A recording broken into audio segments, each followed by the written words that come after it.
In this episode of Paul Talk, I discuss looking at your sales infrastructure and sales team and making the proper evaluations to make some awesome improvements.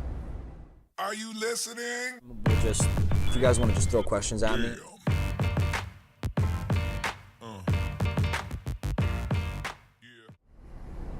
I think the topic of looking at yourself as a sales leader, and this is to all the sales managers, directors, VPs, entrepreneurs or CEOs that are in a startup environment and are looking to grow their sales team or have a few salespeople already kind of out there crushing it.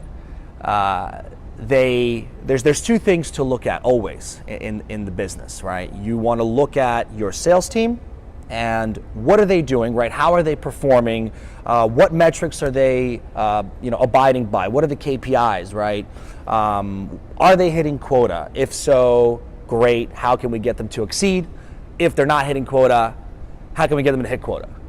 And internally, you have built an infrastructure for this as a leader, and that infrastructure seldomly gets revamped. And if you don't revamp it quick enough, two things will happen. Number one, your salespeople will start to quit. Or number two, your organization will go through layoffs. If you're on the bigger side, your organization is going to go through layoffs, and the reason being is we're restructuring our sales team, or we're restructuring our process, whatever it is. And I want to talk about avoiding that, because that is quite detrimental to the business, and it's detrimental for a few reasons that we may not even be thinking about. The first one being your company reputation, which is the most important thing. The break in culture through layoffs or through numerous people quitting it makes it more difficult to bring in great people. And that's something that you can't afford, because that's a mistake that will trickle in way past the point of any restructuring or any terminations or whatever it is. And what do we have to look at, right? So how can I avoid this from happening and identify these issues early? Well, I think we got to listen. We have to listen to our salespeople. We have to ask salespeople questions. I've had managers that I've sat down with for my one-on-ones, and they pull up this spreadsheet and they go through my deals and they talk about my pipeline, they talk about my revenue, what do you think I'm going to do this month, and this and that and this and that. And what they don't ask me, which this is the question that I ask, is what can I do to improve? What can I do to make you better? What kind of a process can I implement? Why are people not asking their hunters, their army, hey, what can I do to get you better? What tools do you need, right? And are you selling as effectively as you can? And if so, why do you think you're not? If you can imagine anything changing about our team, about our business, about our model, what would it be so that you can sell effectively? Because they're the ones that are talking to the clients every day. They're the ones that are sending out these proposals. They're the ones that are, pounding the pavement to get the deal done. And when you look at it from a 30,000 foot view, you're looking at the numbers. That's what we've trained to do, is look at the numbers: dials, emails, demos, set held, closes.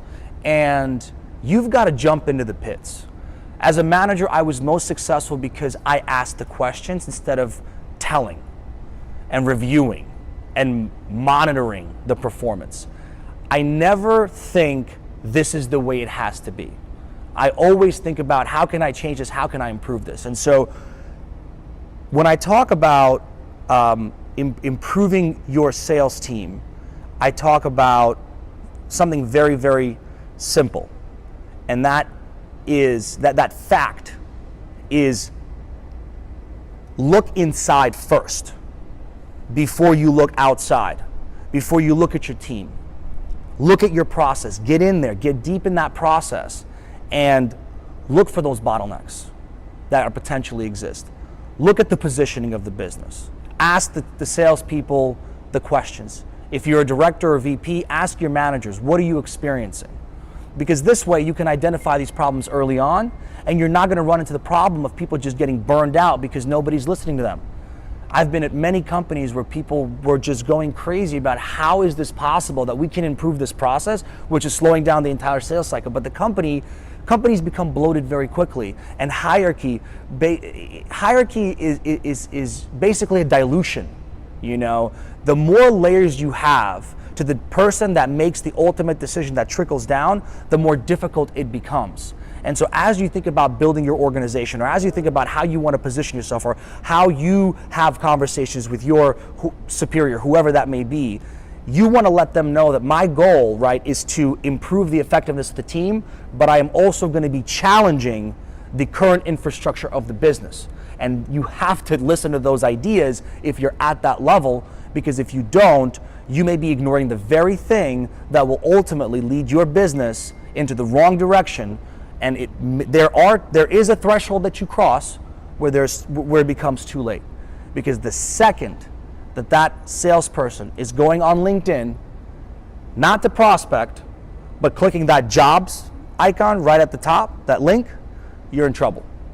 And to avoid that, we have to be diligent in asking questions and asking myself, is my process the best it can be? One final thought on this is, what I like to do is a 30-day evolution. And a 30-day evolution is looking at your business every 30 days and ultimately breaking something, changing something, improving something. If you haven't improved something at least once every single month, your business is not evolving at the rate that it could be. Your salespeople are probably not as effective as they can be, because there is no way that your machine that you've built, the sales infrastructure, is perfect. And it's never going to be perfect. But our goal is to get it damn near. And in order for us to get it damn near, we have to think about improvements all the time. Comment, like, subscribe. Tell me your thoughts. How do you look at your sales process in your team? As a salesperson, is that something you're experiencing at your company? Let me know. I'd love to hear some comments and your points on that.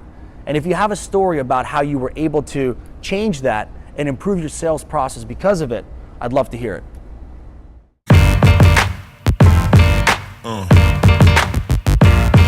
Yeah.